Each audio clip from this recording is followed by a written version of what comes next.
The film set went quiet when Jack Morrison walked onto the mat. 6'5", 260 pounds of professional stunt work and real street fighting. He looked at Chuck Norris and said one word. Really? Los Angeles, California. Burbank Studios, Stage 7. September 3rd, 1975.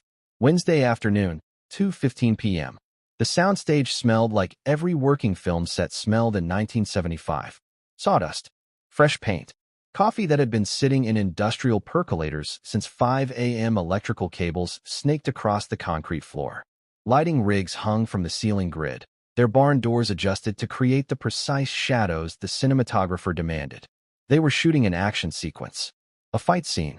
5 takes already completed, none of them satisfactory to the director, a meticulous man named Robert Klaus who was building a reputation for martial arts films. The scene required a specific kind of movement. Fast, technical, believable. The kind of choreography that looked real to audiences who were becoming increasingly sophisticated about martial arts after years of Hong Kong imports and the recent explosion of interest in Kung Fu. The problem was that the lead actor couldn't deliver what the scene required. Actually, that's not accurate. The lead actor could deliver exactly what the scene required. The problem was that the stunt coordinator didn't believe he could. Standing near the camera was Chuck Norris. 35 years old. 5'10", maybe 175 pounds. He wore the simple black outfit his character required. Plain pants, a fitted shirt that allowed movement, soft-soled shoes. His hair was neat. His expression was calm. He'd been on this set since 6 a.m., working through the technical blocking of the fight sequence, discussing camera angles with Klaus, making sure the choreography would read properly on film. And standing near the craft services table, arms crossed, radiating disapproval like heat from asphalt, was Jack Morrison. 6'5", 260 pounds, 38 years old, professional stuntman for 12 years. Credits on 47 films. Falls, car crashes, bar fights, rooftop chases. He'd doubled for leading men, supporting actors, extras who needed to take particularly dangerous hits. He'd broken bones, torn ligaments, collected scars like other people collected baseball cards. Jack Morrison was a real stuntman. The kind of guy who learned to fight in pool halls and parking lots before anyone taught him how to make it look good for cameras. And he had opinions about actors who thought they could do their own fight scenes. Reset for take 6, the assistant director called out. The crew moved with practiced efficiency, adjusting lights, checking marks on the floor, loading fresh film into the camera. Chuck returned to his starting position, centered himself, rolled his shoulders slightly, loosening muscles that had been repeating the same movements for hours. That's when Jack Morrison walked onto the set, not onto the actual filming area. That would have been unprofessional, but close enough that his presence was felt, close enough that the crew noticed, close enough that when he spoke, everyone heard.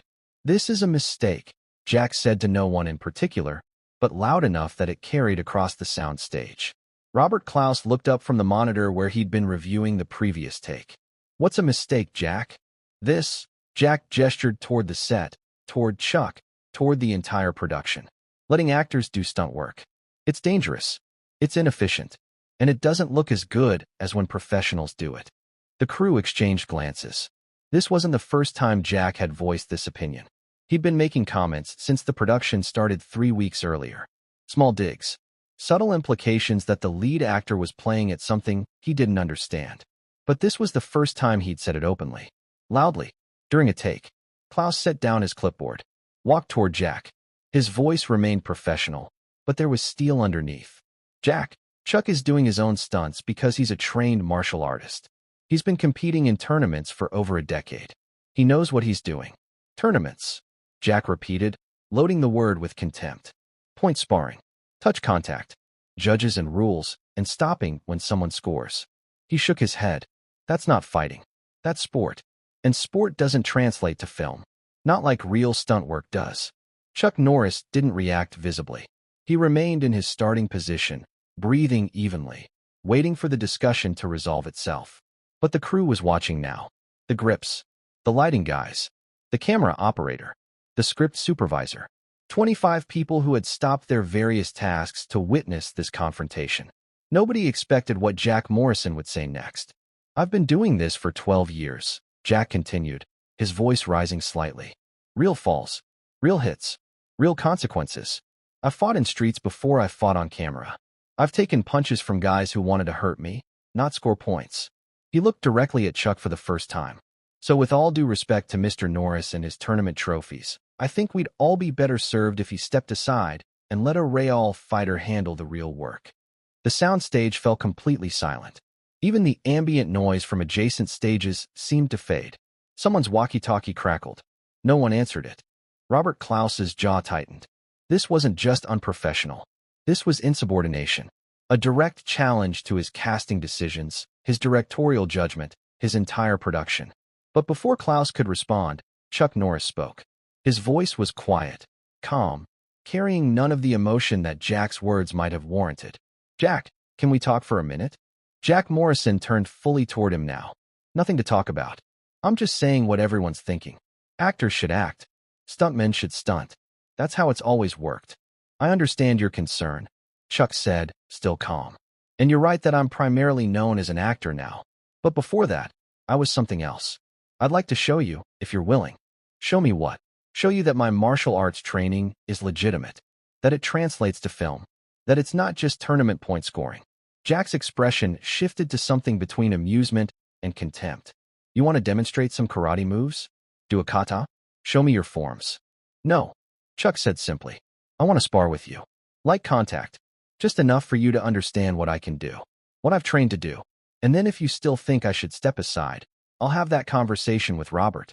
The soundstage somehow became even quieter. This was unprecedented. Actors didn't challenge stuntmen. Certainly not physically. The insurance implications alone would normally shut down this kind of suggestion immediately. But Robert Klaus recognized something in the moment. A way to resolve the tension that had been building for 3 weeks. A way to either validate Jack's concerns or put them to rest permanently. "Gentlemen," Klaus said carefully, "I can't officially sanction any kind of physical confrontation on my set. The insurance won't cover it. The studio won't allow it." He paused, looked around at the crew, at the closed sound stage, at the fact that there were no studio executives present, no insurance representatives, no one who would officially report what happened here. However, Klaus continued, "We're currently on a scheduled break. 15 minutes. If 2 consenting adults want to use our mats for a private demonstration, that's between them. As long as it's controlled. As long as no one gets hurt. And as long as it ends when I say it ends." Jack Morrison smiled. Not a friendly smile. The smile of a man who finally got what he'd been pushing toward. "I'm willing if he is." Chuck nodded once. "Let's do it." The crew cleared space on the mat area they'd been using for the fight choreography. It was 20 feet by 20 feet, padded, marked with tape for camera positions. Perfect for what was about to happen. Chuck removed his shirt, revealing a lean, muscular build. Not bodybuilder massive.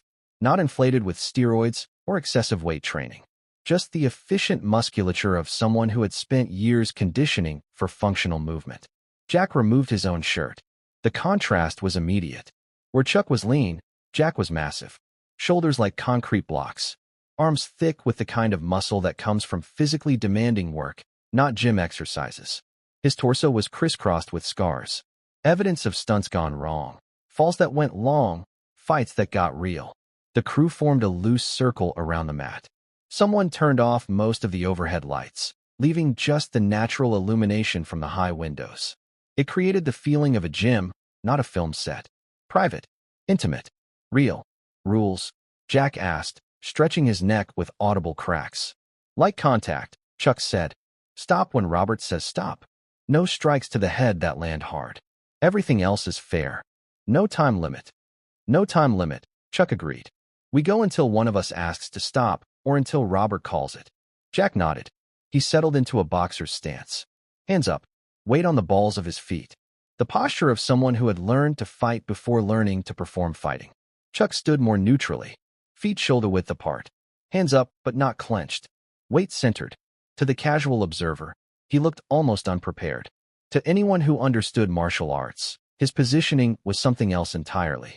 Balanced. Mobile. Ready to move in any direction without telegraphing. Robert Klaus looked at both men. "Gentlemen, I'm allowing this against my better judgment. Keep it controlled. Keep it professional. And remember that tomorrow we have to finish this scene. which means I need both of you functional. He paused. Begin. Jack Morrison moved first, not rushing, but advancing with confidence. Testing distance. Looking for patterns. He threw a jab. Not committed, just ranging. Seeing how Chuck would respond. Chuck slipped it. Minimal movement. The punch passed his cheek by perhaps 2 inches. Jack threw another jab, then a cross. More committed this time. Both punches were fast, technically sound, thrown with the precision of someone who had trained properly, even if his training came from less formal sources. Chuck moved through them, not blocking forcefully, just not being where the punches arrived.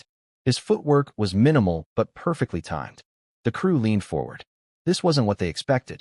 They expected Chuck to back up, to use distance, to rely on kicks that would keep the bigger man at bay. Instead, Chuck maintained his position, not advancing, but not retreating either, just moving enough to make Jack's punches miss by margins that seemed impossibly small. Jack increased his pace. He threw combinations now. Jab, cross, hook. Right, left, right. The kind of sequences that had ended bar fights, that had made him respected among stuntmen who could actually handle themselves. Chuck continued to slip, parry, redirect. His hands made minimal contact with Jack's punches. Just enough to change angles. Just enough to show he could control them if he wanted. 30 seconds in, Jack Morrison hadn't landed a clean technique. Not because Chuck was faster, though he was fast. Because Chuck was reading him. Seeing the setups. The weight transfers. The shoulder dips. The subtle telegraphs that preceded each technique. This was when the crew started to understand that what they were watching wasn't a mismatch in Jack's favor. Jack's breathing became slightly heavier. Not from exertion. From frustration. He was a professional. He didn't miss. His punches were landing on stunt pads, on practice bags, on opponents who couldn't avoid them. But Chuck Norris was avoiding them. All of them. With movements that looked effortless. Jack changed tactics. He tried a low kick, aimed at Chuck's lead leg. The kind of kick that damages mobility, that limits movement, that forces an opponent to adjust their strategy. Chuck checked it with his shin. The impact was solid but controlled. Before Jack's foot returned to the ground, Chuck's rear leg whipped forward in a roundhouse kick that stopped 3 inches from Jack's ribs. The message was clear. I could have landed that. I chose not to. Jack's eyes narrowed. He reset his stance, deeper this time. More committed. He was done testing. Done probing. He wanted to establish that his size, his strength, his experience in real confrontations mattered more than tournament trophies and martial arts credentials. He charged. Not wildly, but with commitment. Closing distance.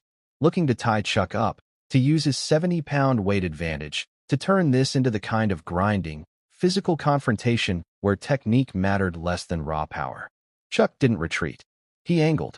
As Jack reached for him, Chuck was already moving offline. His right hand controlled Jack's leading arm. His left hand touched Jack's solar plexus. Not a strike. A placement. Showing where the technique could have landed. Jack stopped. Looked down at Chuck's hand. Realized that if Chuck had wanted to, that touch could have been a punch. A hard punch. Directly to the nerve cluster that controls breathing. They separated. Both men returned to their stances. But something had changed in Jack's eyes. The contempt was gone. Replaced by something more complicated. Confusion. Respect. The dawning realization that his assumptions had been wrong. Again, Jack said quietly. They engaged again. This time Jack was more technical. More measured. Using his size to control space. His reach to maintain distance. He was fighting smarter now. Not angry. Not trying to prove a point. Just trying to solve the problem in front of him. But every technique he threw, Chuck had an answer for. Slips. Parries. Redirections. And occasionally, counters. Techniques that stopped just short of contact. That showed Chuck could have struck, but chose not to. A sidekick that stopped at Jack's knee. A back fist that stopped at his temple. A palm strike that stopped at his throat. Each one placed with surgical precision. Each one demonstrating that Chuck Norris wasn't avoiding Jack's attacks because he couldn't counter them. He was avoiding them because this was supposed to be light sparring, not actual combat. 2 minutes in, Jack Morrison stopped moving. He lowered his hands. His chest was heaving now, genuinely heaving, from the exertion of trying to land techniques on someone who read every setup, every telegraph, every commitment. The crew remained silent. They'd just watched something they hadn't expected to see. Watched the biggest, most experienced stuntman on the production systematically outmaneuvered by an actor who weighed 70 pounds less. Jack Morrison walked to the edge of the mat, found his water bottle, drank deeply. When he turned back to face Chuck, his expression had completely changed. "I was wrong," Jack said. Not quietly, not privately, loud enough for the entire crew to hear. "I assumed you were an actor playing at martial arts. I assumed tournament fighting was soft. Sport, not real." He shook his head. "I was completely wrong." Chuck walked toward him, extended his hand. "You're a good fighter, Jack. Your techniques are sound. Your instincts are real. But you telegraph. Shoulder movements, weight shifts, things that work against most people, things that worked in the streets. But against someone trained to read those tells, they're visible." Jack shook his hand. "How did you? Every technique I threw, you knew it was coming. Before I even committed to it. Because I've been training since 1959, Chuck explained. 16 years of daily practice. Competing against different styles, different fighters, different approaches. You learn to see patterns. You learn what precedes techniques. And once you see it, you can respond before the technique fully develops." "Tournament fighting," Jack said, the contempt gone from the word now. "It's not soft at all, is it?" "Tournament fighting with rules is one thing," Chuck said. "But the training behind it, the hours of sparring, the constant competition against people trying to score on you, that makes you fast, makes you technical, makes you precise. And that translates to everything else." Jack was quiet for a moment. Then he said something that would change the dynamic of the entire production. "I want to apologize. To you, to Robert, to everyone here. I made assumptions based on ignorance, based on ego, based on thinking my experience was the only valid experience." He looked around at the crew. "Chuck Norris doesn't need a stuntman for his fights. He is the stunt. He's more qualified than I am." The respect Jack Morrison showed in that moment did more for the production than any fight choreography could have. Robert Klaus stepped forward. "Gentlemen, I appreciate the demonstration. And I appreciate the resolution. Jack, your concerns came from a place of professional care, and I respect that. Chuck, your willingness to prove yourself without ego is noted." He looked between them. "Now, can we please finish this scene before we lose the light?" The crew laughed. Tension released. The confrontation was over. Not through violence. Not through humiliation. Through demonstration. Through respect earned and given. As Chuck returned to his starting position for take 6, Jack Morrison approached Robert Klaus privately. "I'd like to help with the choreography," Jack said. "Not take over. Just support. Chuck knows what he's doing, but maybe I can help make it look better on camera. Add elements that enhance what he can do naturally." Klaus considered this. "Talk to Chuck. If he's comfortable with it, I'm comfortable with it." Jack approached Chuck as the crew reset for the take. "Mr. Norris, would you be open to some collaboration? I have some ideas about camera angles, about ways to make your techniques read better on film, but I want to support what you're doing, not change it." Chuck looked at him for a long moment. Saw genuine humility where arrogance had been 30 minutes earlier. "I'd appreciate that, Jack.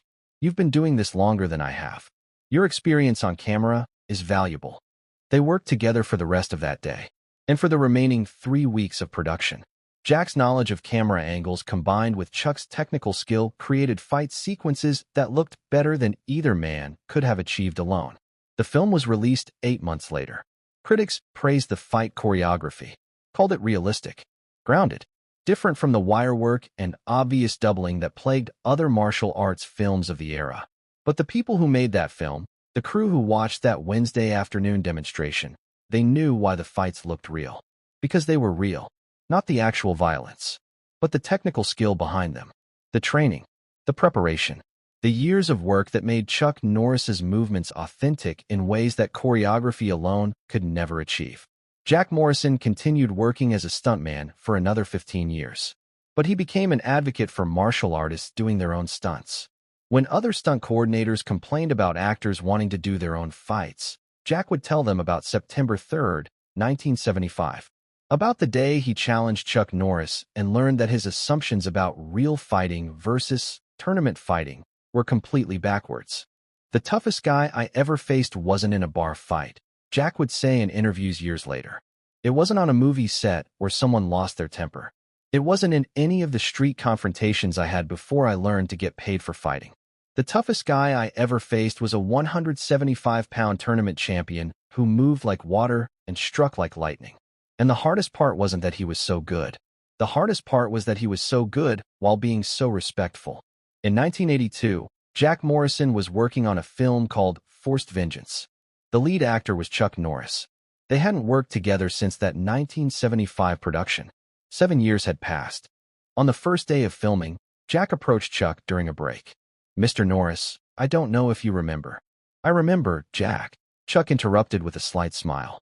"September 3rd, 1975.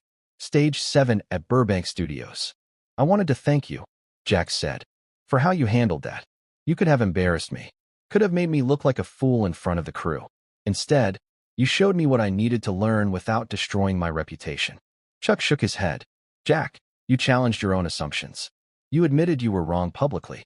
That took more courage than anything that happened on the mat. Most people can't do that.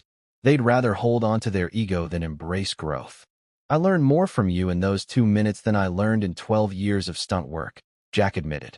"About respect, about skill, about the difference between fighting and understanding fighting." They worked together on 3 more films after that. Developed a friendship based on mutual respect. Jack became one of Chuck's most vocal advocates in Hollywood. When directors questioned whether Chuck could really do what he claimed, Jack would tell them about Stage 7, about the demonstration, about the day a stuntman learned humility from a tournament champion. The story became part of Hollywood martial arts lore. Not publicized, not marketed, just whispered between stunt coordinators and fight choreographers who needed to understand the difference between theatricality and technical skill. In 1989, a young journalist named Marcus Chun was writing a book about martial arts and cinema. He interviewed Jack Morrison for a chapter on stunt work. The interview was supposed to focus on Jack's most dangerous stunts, his near-death experiences, the crazy things he'd done for film. But Marcus noticed that Jack kept referencing one particular day, one particular person, one particular lesson. "Tell me about Chuck Norris," Marcus finally said, recognizing the pattern. Jack Morrison, 52 years old by then, smiled in the same way Frank Morrison from Kansas City had smiled when asked the same question. The smile of someone remembering when their understanding of the world fundamentally changed. "Everyone knows Chuck from the films," Jack said. "The Missing in Action trilogy. Delta Force. Walker, Texas Ranger. They see the action star. The tough guy persona. The Chuck Norris jokes about how tough he is. But you knew him differently," Marcus prompted. "I knew him for exactly 2 minutes and 18 seconds, Jack said. "That's how long it took for him to dismantle every assumption I had about what real fighting looked like. Not by hurting me, by showing me that my definition of real was incomplete." "What do you mean?" "I thought real fighting was street fighting," Jack explained. "No rules, no refs, just violence and consequences. I thought tournament fighting was soft. Sport. Point scoring that didn't translate to actual conflict." He paused. "But Chuck showed me that the highest level of fighting isn't about violence. It's about control, about understanding timing and distance so completely that you can choose whether or not to hurt someone. That's scarier than violence. That's mastery. He could have hurt you, Marcus. He could have put me in the hospital. Broken ribs, damaged knees, concussion, and I wouldn't have seen it coming. That's what I learned that day. I learned that all my experience in real fights, all my scars and broken bones and tough guy credentials, they didn't mean anything against someone who understood fighting at a level I hadn't imagined existed." "Did it change how you fought?" Jack Morrison looked directly at Marcus. "It changed how I thought about fighting, changed how I trained, changed what I taught younger stuntmen. I stopped thinking that street experience was the ultimate credential. Started understanding that formal training, disciplined practice, technical refinement, those things create a level of skill that raw experience alone can't match." "And your relationship with Chuck?" "Best professional relationship I ever had. We worked together multiple times after that. Every time, I learned something. Not just about fighting, about professionalism, about respect, about how to be tough without being cruel, how to be skilled without being arrogant." The interview appeared in Behind the Fight, The Art and Craft of Cinematic Combat. It included testimony from 3 crew members who'd been present that day on Stage 7. Their accounts match precisely. The challenge, the demonstration, the 2 minutes and 18 seconds. The complete absence of actual violence despite overwhelming technical dominance. One crew member, a grip named Tommy Walsh who'd been working in Hollywood since the 1960s, provided perhaps the most telling observation. I've seen fights on sets before, Walsh recalled. Tempers flare. Egos clash. Usually it ends with security getting involved or the production shutting down. But what I saw that day wasn't a fight. It was an education. And the beautiful thing was that both men walked away better than they came in. Jack got humility. Chuck got cooperation. The production got better fight choreography. Everybody won. Stage 7 at Burbank Studios was demolished in 1994, replaced with a larger, more modern facility. But people who worked there in the 1970s still talk about it. About the film shot there. The stars who worked there. The Hollywood history that unfolded on that particular concrete floor. Robert Klaus, the director who allowed that demonstration to happen, passed away in 1997. But in his unpublished memoir, found by his family after his death, he devoted an entire chapter to the challenges of directing martial arts films. The chapter included this passage. In 30 years of directing, I learned that the best martial artists weren't necessarily the ones with the most aggressive reputations. They weren't the ones who talked the loudest or postured the most. The best martial artists were the ones who demonstrated their skill only when necessary, and when they did, they made it look effortless. Chuck Norris was one of those people. When challenged by Jack Morrison, a professional stuntman who had real experience in real fights, Chuck didn't respond with anger or ego. He responded with technique, with control, with respect for his challenger even while proving him wrong. That's the mark of true mastery. Not violence, not domination, just absolute, undeniable, respectful skill. The lesson of Stage 7 persists. In conversations between martial artists who understand that belt rank and tournament victories are just indicators, not absolute measures. In the teaching of students who learn that respecting opponents doesn't mean fearing them.